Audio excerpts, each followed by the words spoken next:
지난 설 연휴 동안 여러분들이 쉬는 가운데 삼성전자는 열심히 일을 한 것 같습니다. 자, 삼성전자가 미국 모바일 결제 업체인 루프페이를 인수하기로 결정을 했는데요. 아무래도 애플페이가 시장 선점에 나선 가운데 모바일 결제 시스템 사업에 뛰어들겠다는 의도로 풀이가 되고 있습니다. 취재 기자가 직접 이야기를 나눠보도록 하죠. 자, 박명호 기자. 네, 삼성전자에 나와 있습니다. 네, 삼성전자가 이 삼성페이를 내놓을 것이라는 전망은 있었는데 실질적으로 좀 실행에 들어간 것 같네요. 네, 설 연휴 기간 중 깜짝 발표됐는데요. 삼성전자가 지난 18일 미국 매사추세츠에 있는 미국의 모바일 결제 업체 루프페이를 인수한다고 밝혔습니다. 삼성전자가 애플이 지난해 9월 내놓을 애플페이나 구글의 구글 월렛, 이베이의 페이팔 등에 맞서 루프페이와 함께 제휴해 모바일 결제 시장에 뛰어들 것이라는 관측은 계속 제기돼 왔는데요. 예상에서 한 발 더 나아가 아예 이 기업을 인수한 것입니다. 점점 커지고 있는 모바일 결제 시장 진입을 늦춰서는 안 된다는 판단을 삼성이 내린 것으로 보이는데요. 실제 삼성의 한 관계자는 모바일 결제 시장이 향후 얼마나 커질지는 모르지만 이 시장을 선도하기 위해 인수합병에 나선 것이라고 말하기도 했습니다.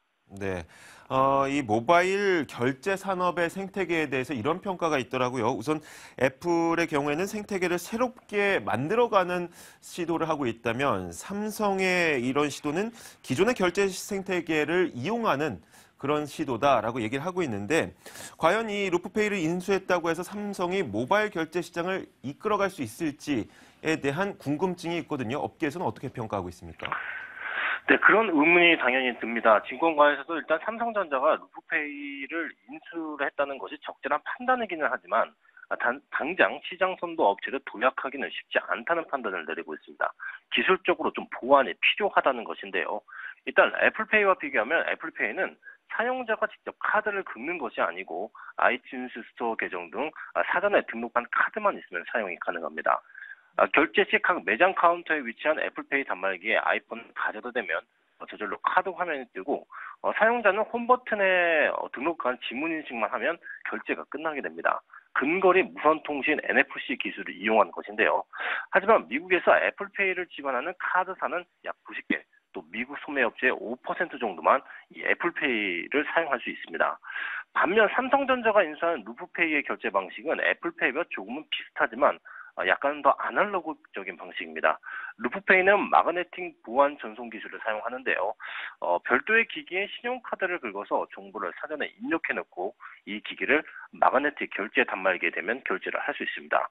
기존 카드 결제 단말기를 교체할 필요가 없이 마그네틱 카드가 사용하는 곳이면 어느 곳이든 사용이 가능한데요. 다만 문제는 이 단말기를 추가로 비용을 들여 구매해야 하고 또 별도로 스마트폰에 장착해야 한다는 점입니다. 현재 미국에서 카드와 현금을 넣을 수 있는 케이스 형태의 루프페이 단말기의 가격은 약 $100에 판매되고 있는데요. 따라서 삼성이 별도의 제품 구매 없이 스마트폰에 이 기술을 어떻게 구현하느냐가 향후 시장 선점의 관건이 될 것으로 보입니다.